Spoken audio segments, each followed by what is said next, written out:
6 mars 2021, petit tutoriel HTML sur les éléments datalist, input color, input range et input date. Donc en gros l'idée ici ça va être de mixer l'élément datalist avec ses différents inputs. Donc, au total ça a compris 3 inputs différents. Ok. Même 4 parce que là pour l'autocomplete on va utiliser un simple input type texte. Ok. Donc là, hop, je switch la vue. Ici, premier navigateur, j'ai le Edge. Donc cette version-là, là, quant à cette icône-là, pas l'ancienne version avec le E. Ici, au milieu, c'est Chrome. Et ici, à droite, c'est Firefox. Ok. Comme ça te mettra les différents rendus sur les 3 principaux navigateurs. Ok. Hop, je switch d'écran, je reviens là. Donc qu'est-ce qu'il y a au niveau du corps de la page? Bon, là dans le head, j'ai une simple favicon, hein, ma faviclown. Un fichier CSS, ici ce fichier il me sert uniquement à centrer mes éléments dans la page, donc on s'en fiche.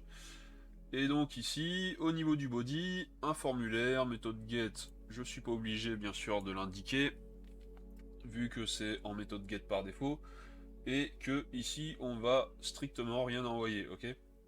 C'est juste voir comment se servir du coup de l'élément datalist. Donc premier exemple, on va faire un genre d'autocomplete. Donc histoire d'avoir un truc plus sympa qu'un select.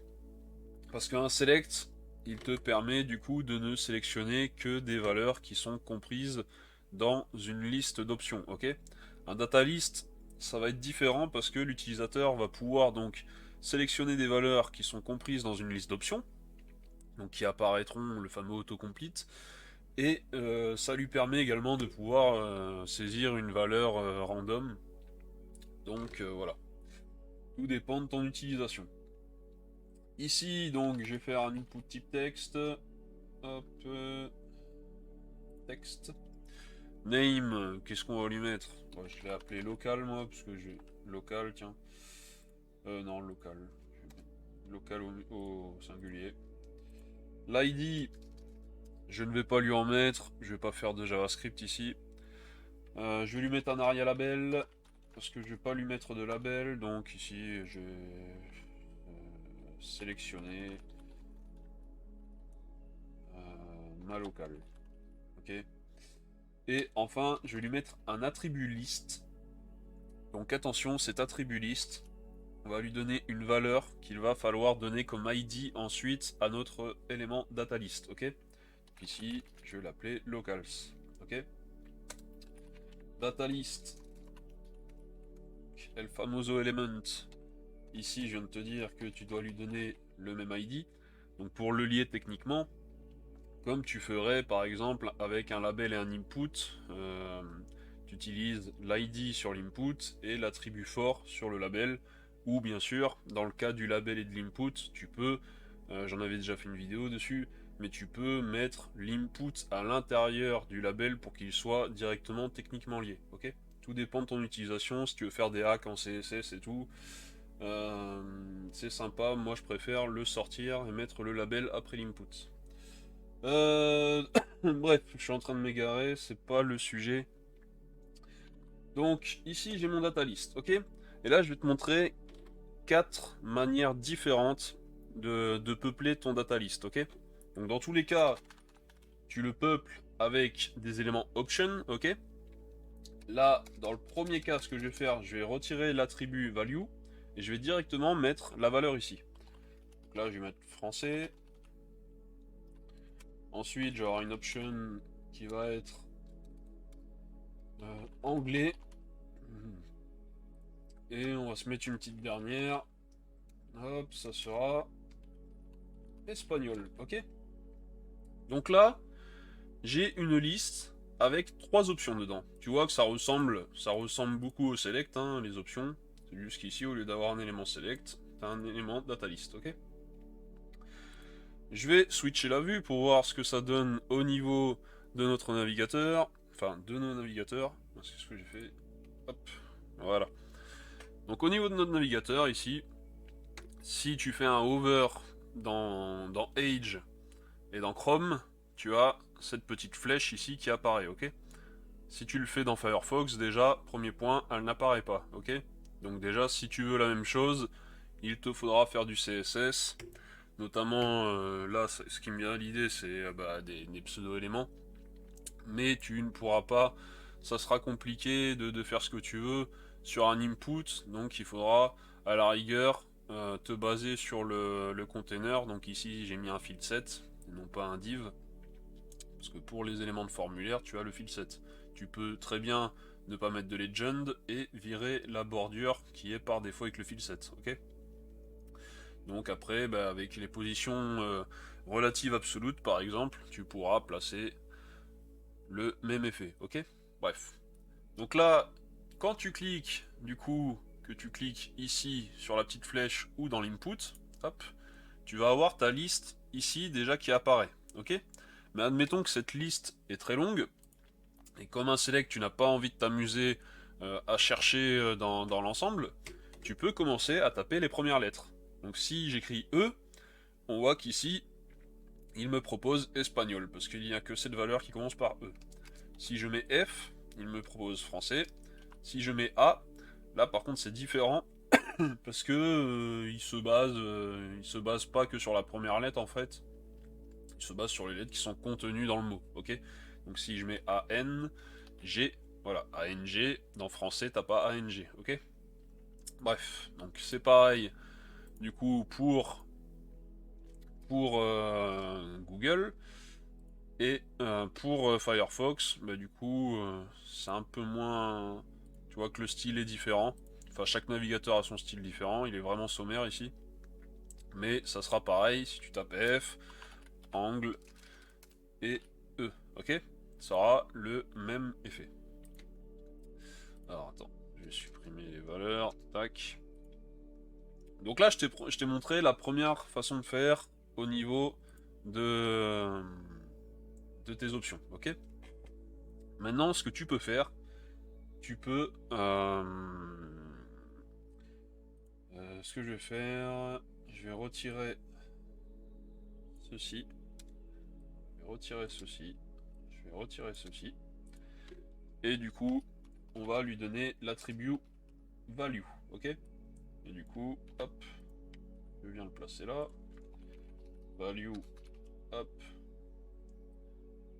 je viens le placer là, et enfin, value,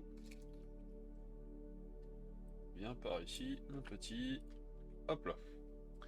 Donc là, j'ai placé tout simplement la valeur qui était placée en fait entre les balises ouvrantes de option et fermante. Bien là, on a juste une balise ouvrante. Enfin, du coup, ça fait orpheline, il me semble que c'est ça le terme. Et du coup, on peut lui placer directement dans un attribut value de la sorte, ok? Donc là, je switch de nouveau d'écran, et tu vois, hop, j'ai toujours le même effet, ok? Donc pas de souci. Switchons de nouveau. Donc là, je t'ai montré la deuxième façon de faire.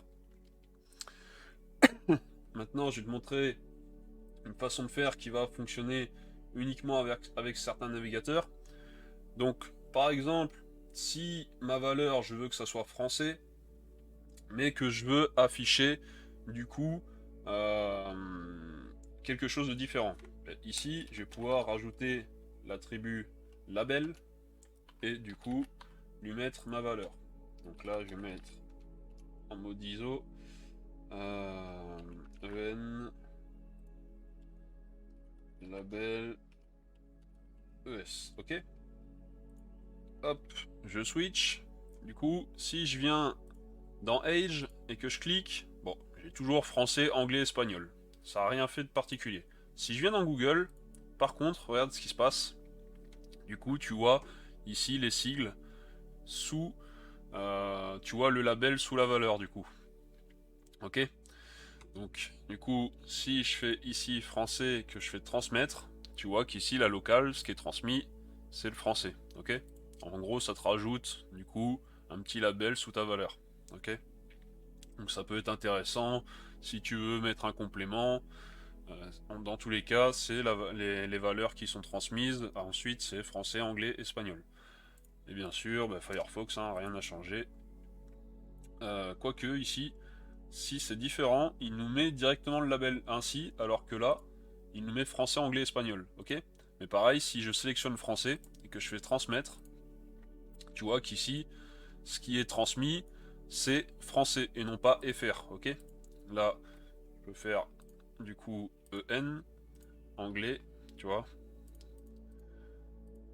En fait, quand ça t'affiche le label, et après quand tu cliques dessus, ça te met la valeur.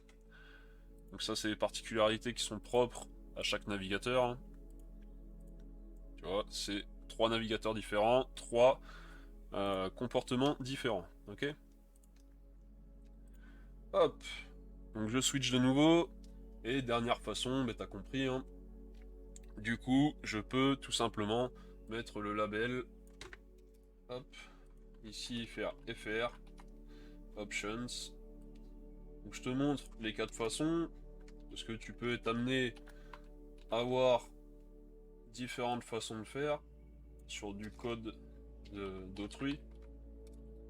Au moins tu seras pas perdu si jamais tu vois ça. Tu seras pas troublé. Donc du coup ici tu vois français, anglais, espagnol. Ici tu vois toujours français avec le petit label dessous. Et là normalement voilà tu vois les trucs. Bref. Voilà pour l'autocomplete. Donc le famoso autocomplete, hein, avec euh, avec un attribut datalist. Ok, là j'ai que 3 valeurs, donc c'est pas très parlant, mais imaginons que tu en aies 50, ça sera beaucoup plus parlant, ok. Bon, je vais fermer hop, cette page pour les 3 navigateurs, et là, on va passer à l'input color, ok. Je switch, donc je ferme ici, et je passe à l'input color. Bon, je vais me prendre mon petit mémo, et donc, ici au niveau de l'input color, donc déjà je vais te montrer tout simplement un input color, hein, sans data list. Input color, ok. Je vais mettre un aria label, sélectionner votre couleur, ok. Hop, je viens là, je switch. Voilà ce qu'est un bête input color. Donc tu cliques dessus et du coup tu as une pipette, bref, tu peux cliquer un peu partout dans la zone pour sélectionner une couleur. Donc ça, c'est typiquement si tu veux donner à l'utilisateur l'occasion par exemple de choisir la couleur de son pseudo, quelque chose du genre. Il y a plein d'utilisations différentes. Euh, donc voilà, c'est très pratique, hein. Un bête input color, pas besoin de librairie JavaScript. Donc ça c'était pour Edge. Google Chrome, du coup, c'est pareil, c'est le même type. Et Firefox, en revanche, c'est le bon vieux, la bonne vieille palette qu'on connaît bien sur Windows. Donc voilà, ok. Donc ça, c'est le simple input color sans data list. Ce qu'on va se faire maintenant, c'est qu'on va lui rajouter un petit attribut data list, ok. Donc, hop, déjà, avant de rajouter un attribut data list, excuse-moi, un attribut list, on va lui rajouter à cet input qui est censé donc prendre l'identifiant, comme valeur, l'identifiant de notre élément data list, ok. Mais là, ce que je te propose de faire par rapport à l'input type color, c'est tout simplement de lui rajouter l'attribut list, ok. Je lui rajoute juste list pour l'instant, je ne crée pas d'élément data list. Si je switch, regarde ce qui s'est passé ici. J'ai une petite flèche là qui m'indique en gros je peux cliquer dessus, hein. Là sur Firefox encore une fois il en fait qu'à sa tête. On n'a pas absolument pas de comment dire d'effet supplémentaire. Par contre si tu viens sur du coup bah, là les navigateurs Edge et Chrome, si tu cliques dessus, hop, c'est magique. Ici, tu as déjà une liste de couleurs déjà présélectionnée. Donc en fait, tu n'as pas besoin d'ouvrir la pipette pour aller sélectionner ta couleur si déjà ces couleurs-là te conviennent. Ok, tu peux toujours cliquer sur autre et là, tu auras accès à la pipette. Ok, donc je vais pareil sur Chrome et j'y ai accès. Hop, je peux cliquer sur autre, nickel. Donc maintenant, ce qu'on va faire, on va se rajouter un petit data list. Donc ici, pour liste, je vais lui donner une valeur. Je vais lui dire colors. Ok. Hop. Je vais créer mon data list. Et ce que je vais faire ici, je vais pas m'embêter. Attends, je vais me faire un copier-coller de mon data list. Je vais pas m'embêter à copier toutes les couleurs. J'ai mis des valeurs par défaut ici. Donc là, attention. Tu as ton data list avec l'ID color qui correspond à la valeur qui est dans liste.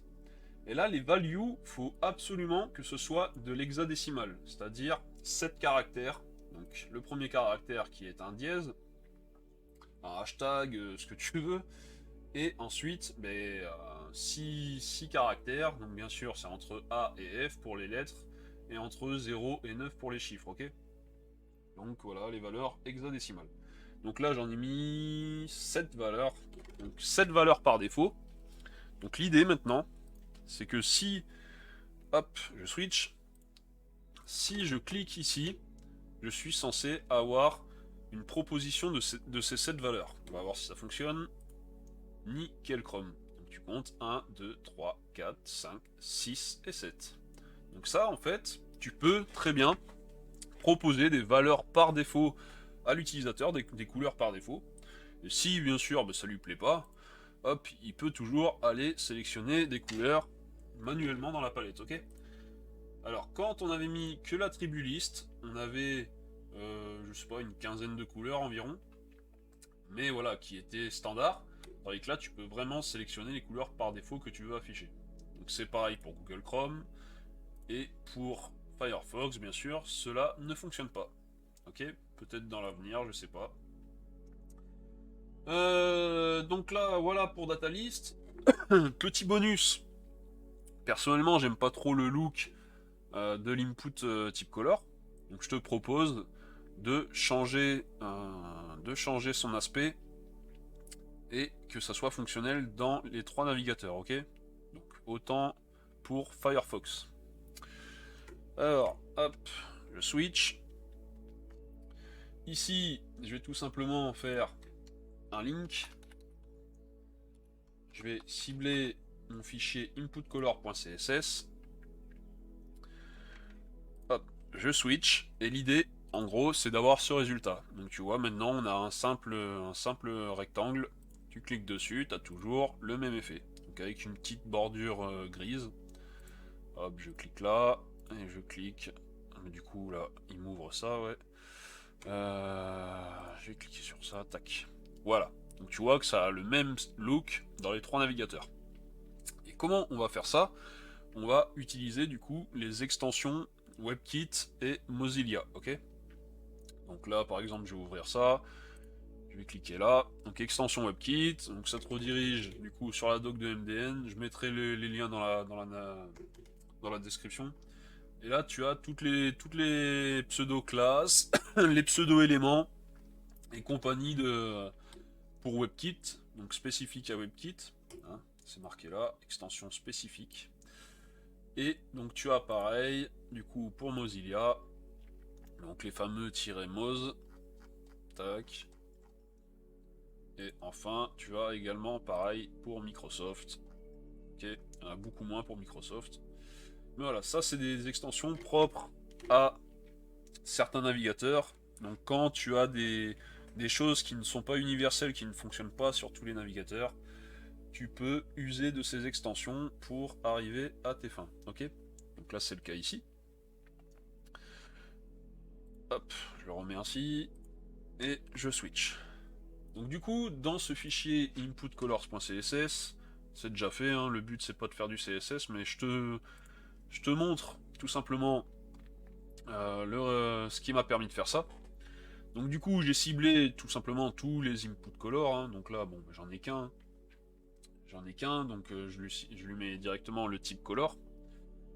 Il faut du coup lui spécifier l'apparence à none, son background à none, sa border à none, ainsi que son outline. Donc l'outline, du coup, c'est quand tu cliques dessus, hein, que t'es pas le fameux entourage. Mais après ça, attention, en fonction de l'accessibilité, c'est pas génial de le retirer. Voilà, tout dépend ce que tu veux faire. Mais voilà, en gros, les propriétés CSS à indiquer sur ton input type color déjà. Et là, après, ben, la width, c'est en fonction, tu gères la width, la height, comme tu veux, ok. Ensuite, ici, on cible, grâce du coup à l'extension WebKit Color Swatch Wrapper, ben, on switch le wrapper du coup de l'input color. On lui dit, mets un padding de 0, ok. Ensuite, on cible du coup la sélection de couleurs. Et on lui dit, ben, mets-moi une bordure, du coup je te l'ai montré, elle est en grise, tu vois, je l'ai mis avec cette couleur 70, 70, 70. Et du coup avec une épaisseur de 0.1 REM, ok. Tu mets l'épaisseur que tu veux, hein. Moi je voulais juste un truc tout fin, pour histoire quand même de marquer le contour, parce que si je choisis une couleur blanche, par exemple je vais venir là, si je choisis la couleur blanche, je veux quand même voir du coup ma couleur dans la page. Vu que la page est blanche, le cadre du coup me permet quand même de voir que ben, j'ai un input ici. Parce que si j'avais pas cette bordure, du coup, ben, je saurais pas où est l'input finalement. Ok. Hop. Ensuite, ben là, spécifique à Mozilla, hein, tu vois l'extension Mozilla ici. C'est la même que celle-ci, mais pour Mozilla, ok. Et là, je lui dis tout simplement border none. En faisant border none, justement, voilà. Donc ensuite, ici, je cible uniquement les navigateurs Mozilla, donc, avec cette annotation là, à Moz Document. Je lui dis du coup mon input color qu'il doit avoir un padding de 0. Là c'est différent. J'ai pas mis sur l'input color là pour les autres navigateurs, j'ai pas mis le padding à 0 directement. Je l'ai appliqué pour les navigateurs WebKit sur cette extension là, Color Swatch Wrapper. Mais ensuite, pour Firefox, du coup, il faut l'appliquer directement sur l'input type color.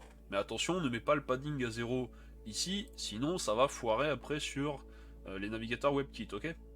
Donc là, je cible uniquement Mozilla, je lui applique son padding 0 à l'input, et je lui applique également la même bordure que l'on a appliquée du coup sur cette propriété CSS, et non pas ici, sinon ça foire également le rendu, ok. Bon après je te laisse tester, moi j'en suis arrivé à ces propriétés CSS là en tâtonnant, et ça me convient, donc après à toi de voir, du coup, si ça te convient, tu fais des essais pour trouver ce qui te va, ok. Alors, hop, input color, on a vu du coup le fonctionnement avec data list, ok, nickel. Les liens, je les mettrai dans la description. Hop, je vais fermer ça et on va passer aux dates, ok. Là, je reviens là, je ferme ça, je ferme ça, je ferme ça, hop. Donc input date data list. Je m'ouvre ma petite petit sèche. Et du coup ici, donc on va se mettre un input de type date. Hop. Le name, on va l'appeler date. L'id, j'en ai pas besoin. Je vais lui mettre un ardia label. Sélectionner une date. Et déjà, je vais faire ceci. Hop, je switch. Et donc un input type date de base, tu cliques dessus, et voilà ce que ça te donne. Donc sans extension JavaScript, comme les date picker et compagnie là, t'en as plein. Mais voilà ce que déjà te donne le navigateur, qui est déjà assez sympathique. Hop, tu vois que c'est différent. Par exemple entre Firefox et Chrome, c'est pas le même rendu. Donc l'avantage après avec en utilisant des librairies JavaScript, c'est que ça sera pareil pour tout le monde, ok. C'est une des raisons pourquoi c'est utilisé. Puis après, bon, généralement ils sont plus sympas en look, ceux proposés par les librairies, ok. Voilà donc l'input type date. Et maintenant, si je viens lui placer un data list, un élément data list, donc ici je vais mettre un attribut list que je vais appeler dates. Et là, du coup, hop, je vais me faire un copier-coller aussi. Boum, boum. Donc là, j'ai mis certaines dates de l'histoire hein, française.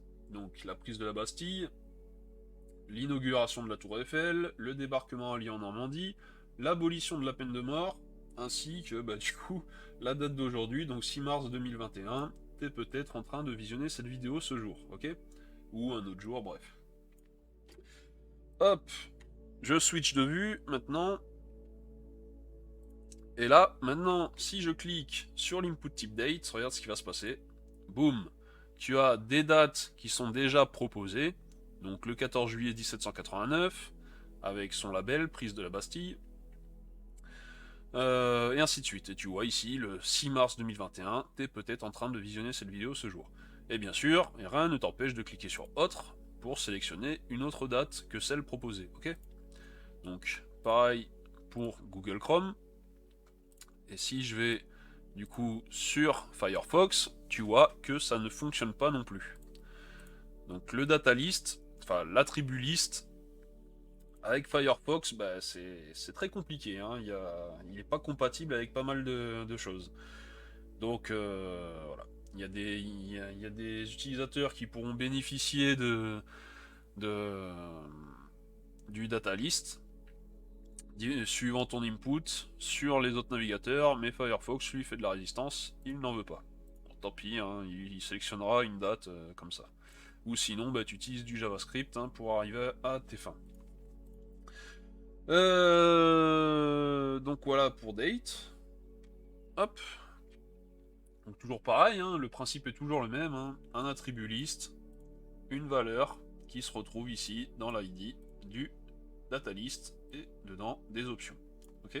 Donc je t'ai montré les 4 façons de faire, tu peux très bien les mettre en œuvre ici encore. Hein. Et on va finir avec un data list range, donc avec l'input type range. Hop, je vais fermer ces pages.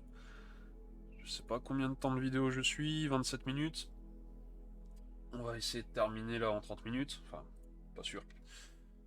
Hop, donc je switch. Ici, je prends mon anti-sèche. Et je vais me rajouter un input type range. Hop. Donc, le name, bon, je vais l'appeler name, range. Hop. Ici, je vais lui mettre une valeur minimum qui sera 0. Une valeur maximum qui sera 50. Le pas sera de 10. Donc en gros, tu comprends qu'il y aura 5 steps en gros. Enfin, 5 crans. La value, on va le mettre par défaut à 0. Et là, je vais mettre un aria label. Sélectionner votre valeur. Ok. Donc c'est pour une valeur, hein, on ne sait pas trop à quoi ça correspond. Bref, c'est mort en 30 minutes. Tac, je switch. Et ici, donc voilà les différents rendus. Donc là, tu as Edge, Chrome, et ici Firefox, encore une fois, qui fait à sa sauce, ok. Donc voilà un simple input type range, mais là, à part pour du son, enfin là je vois pas trop l'intérêt tel quel, sans mettre d'annotation dessus, enfin sans mettre des petits rajouts. Là tu sais pas trop en fait ce que tu es en train de faire. Pour le son encore ça va, parce que voilà tu comprends que si tu mets comme ça, le son sera faible, et si tu mets comme ça, le son sera très fort, ok. Mais pour des utilisations un peu plus concrètes, c'est pas tip top ainsi, ok. Donc là déjà je vais te montrer euh, hop, un petit rajout du coup pour étoffer un peu la chose. Donc ici on va se rajouter un attribut list, on va lui donner la valeur range, et du coup hop, ici Je vais copier-coller encore. Hop. Range. Tac. Donc ici, j'ai mes options, donc de 0 à 50, ok? Si maintenant, hop, je viens au niveau de ma page, qu'est-ce qui s'est passé sur les navigateurs Edge et Chrome? Tu vois que j'ai des petites ticks qui sont apparues, des étiquettes là. Donc déjà, ça me donne un, un visuel sur, voilà, je vois concrètement le nombre de pas que j'ai, ok? Le nombre de valeurs que j'ai. Donc ici, j'en ai 6. 0 à 50, ça me fait 6 valeurs, ok? C'est ce qu'on a renseigné dans les options. Donc c'est le cas ici aussi. Mais Firefox, malheureusement, eh bien, tu restes avec ce visuel-là. Donc il faudra du coup faire du JS, dans tous les cas, du JS pour modifier la chose, utiliser une librairie, faire ce que tu veux. Mais nativement, tu restes en galère avec Firefox, ok? Et là, je vais te faire un petit plus, donc je vais rajouter juste un petit coup de CSS pour jouer avec les pseudo-éléments before et after, pour rajouter du coup la valeur minimale ici et la valeur maximale ici, ok? Comment je vais faire ça? Ici, hop, là, j'ai oublié de switcher, tac. Je vais venir là, je vais me rajouter mon lien, je l'ai déjà fait, hein. Hop, donc CSS, input range, ok. Je switch, voilà le résultat. Du coup, j'ai la valeur 0 qui est ma valeur minimale ici, et le 50 qui est ma valeur maximale ici. Donc là, ces valeurs, je ne les ai pas rentrées en dur, hein, j'utilise les attributs min et max de mes inputs, ok? Donc, hop, on switch. Je te montre encore une fois comment on fait. Donc, input range, ce fichier, tu vois, ça tient en 22 lignes de CSS. Premièrement, mon input range, du coup, je lui donne une position relative, ok? Ça va me permettre, pour mes pseudo-éléments before et after, de les positionner en fonction de mon input type range. Mon pseudo-élément before, donc qui est placé de mon élément input range, son contenu, bien, je te le disais, c'est tout simplement le contenu, la valeur de mon attribut min, ok? Donc, l'attribut min, je lui ai spécifié une valeur 0, il prend la valeur 0, ok? Font size, bref, on s'en fiche. Ce qui compte là, bah, du coup, c'est le fait qu'il soit positionné via position absolute, et après, du coup, je positionne. Donc moi, je lui ai rentré ses valeurs. C'est par rapport à la taille de mon field set tel que je l'ai créé sur ma page, mais bien sûr, ces valeurs, en fonction de ton utilisation, bien sûr, ces valeurs changeront, ok? Ce qui ne changera pas, c'est le fait que bah, ton input type range sera en position relative et tes pseudo-éléments en position absolute, ok? Donc pareil pour le after, du coup, je lui ai mis comme content la valeur contenue dans mon attribut max, et du coup, rien ne change, hein. Tu as du coup ces valeurs, donc, que j'ai mis moi pour que ça tombe comme je veux, mais après, il te faudra bien sûr modifier ces valeurs en fonction de la taille de ton input range, ok? Donc, je pars du principe que tu t'es copié ça, tac. Si maintenant, je viens modifier min, que je lui mets ici euh, 20, ici max, je lui mets 70, donc, hop, si je prends ça, par exemple, que je viens là, tac, tac, 60 et 70. Mais on est d'accord que je dois avoir, moi, sur ma page, du coup, comme valeur 20 et 70. Ok? Je vais sur ma page, et boum, 20 et 70. Donc ça me permet vraiment, via la, la, via la propriété CSS ici, donc ATTR, enfin la propriété CSS, la méthode CSS, du coup, ATTR, qui me permet de récupérer un attribut, la valeur d'un attribut, de l'input en question. Attention, tu peux pas aller récupérer n'importe quel attribut. C'est de ton input en question. Ok. Donc, vu que j'applique ici un pseudo-élément à mon élément input type range, je peux du coup récupérer la valeur d'un de ces attributs. Ok. Donc là j'ai récupéré min et max. Je peux bien sûr récupérer step, je peux récupérer value, je pourrais récupérer euh, n'importe quelle autre valeur. Généralement après, ce qui est pas mal utilisé du coup, c'est les data attributes pour stocker des valeurs dedans et pour pouvoir les utiliser ensuite dans ATTR, ok. Donc ça, je te laisse bien sûr te renseigner sur le MDN, je mettrai un lien si j'y pense. Et voilà. Donc ça marque la fin de cette vidéo. 36 minutes quand même. Ouais, attends, je reviens, tac, ici, pour confirmer, hein. Tu vois, Firefox, dans tous les cas, lui, il n'y a rien. On a toujours notre input en PLS, là. Tandis que sur Chrome et sur Edge, sur Brave également, sur Opera également, tu auras, parce que là, je montre que Edge et Chrome, mais sur Opera, Brave, pour ne citer que, ça aura le même rendu que ces deux navigateurs-là. C'est vraiment Firefox qui est dans son coin, qui est pas content. Ok. Donc, bah, j'espère que cette vidéo aidera tout débutant. Et même, je suis persuadé qu'il y a des personnes de niveau avancé qui n'ont pas spécialement connaissance de ces éléments-là. Mon petit doigt me dit que j'ai raison. Bref, après voilà, que ça aide, que ce soit un débutant, un intermédiaire, un expérimenté, bref. À partir du moment que ça aide qui que ce soit, moi, ça me va.